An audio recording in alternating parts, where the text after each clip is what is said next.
আর যাই কিছু বলেন, গ্রাম ছাড়া এরকম প্রকৃতির দৃশ্য কখনোই পাবেন না।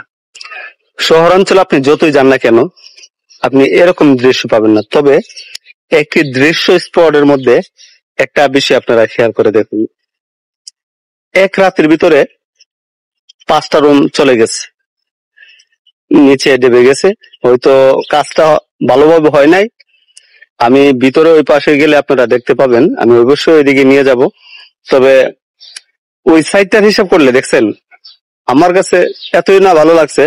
আপনারা চাইলে গ্রাম অঞ্চলে এসে ভিডিও করতে পারেন, কারণ শহর অঞ্চলে তো আপনার প্রচন্ড আওয়াজ, সবকিছু মিলিয়ে মানে অত একটা ভালো দেখা যায় না। আর প্রত্যেকটা কন্টেন্ট ক্রিয়েটর কিন্তু আপনি দেখবেন পাহাড়ি অঞ্চলে বা হ্যাঁ পাহাড়ি অঞ্চলে কিন্তু আপনার ভিউজ গুলো ভালো হয়।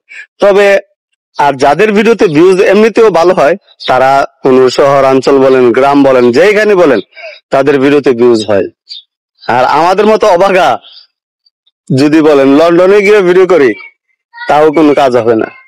তো যাই হোক, আমি যেটা বলছিলাম আপনাদের, ওই পাশটা আপনাদেরকে একটু দেখাবো, যে 5টা রুমের ভিতরে যে রুম গুলি চলে গেছে, আর ওই রুমটা আপনাদের দেখানোর চেষ্টা করব। তবে বিকেল বেলায় যে আড্ডা দেওয়ার মতো দেখছেন একটা জায়গা, খুবই সুন্দর একটা জায়গা। আর এরকম পরিবেশে মানে শেষ বয়সে দুইজন মিলে কথা বলতে কতই না ভালো লাগবে। সবার ভাগ্যে এরকমটা হয় না, কারো তাকে আবার কেউ চলে যায়, অল্প বয়সে আবার কেউ সঙ্গী হারা হয়ে যায়। সব মিলিয়ে একটা জীবন, জীবন কখনো কারোর জন্য থেমে থাকে না। যখন খোদা তালার ডাক আসবে তখন যেতে হবে।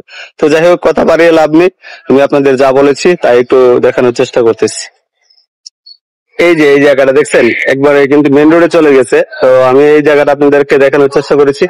ওইটা কিন্তু আপনার নিচে ওই দরজাগুলি বন্ধ আছে, তাই আমি ওইটা দেখালাম, আর শুধু এগুলি দেখালাম। এই যে মূলত দেখেন, এই যে এগুলো ফাটা ধরে গেছে, সে কোনো মুহূর্তে চলে যেতে পারে। তো আসলে তাদের টোটাল সম্পদ আছে, তো তারা এগুলো নিয়ে চিন্তা করে না। কারণ একটা ফ্যামিলির ভালো সম্পদ থাকলে এগুলো নিয়ে টেনশন করার কিছুই নেই। আর আমাদের মতো দুর্বল ফ্যামিলির সাধারণ 1 শতক জায়গায় অনেক কিছু, সবাই তো আর সব সম্পদ থাকে না। তবে যাদের আছে তারা ওইগুলো নিয়ে মায়া করে না। যে আপনারা দেখতে পাচ্ছেন সবকিছু নিচে নেমে গেছে। তো আসলে আমাদের যা আছে তাই নিয়ে শান্তি থাকতে হবে বা সন্তুষ্টি থাকতে হবে। আল্লাহ তাআলা আমাদেরকে অনেক কিছু দিতে পারেন, তার মধ্যে যদি আমরা নিজেদেরকে হতাশ মনে করি, আল্লাহ বেরাজ হতে পারেন। তো যাই হোক, আমি আপনাদের মাঝে এই ভিডিওটা তুলে ধরছি এই কারণে যে গ্রামের প্রকৃতির দৃশ্য, এবং এই সাইডে যে মানুষের খুবই, এদিকে মানুষ কম, কিন্তু বিকেল বেলা এই জায়গাটা কিন্তু লাস্ট একটা দৃশ্যটা আমার কাছে ভালো লাগছে, তাই আপনাদের মাঝে তুলে ধরলাম।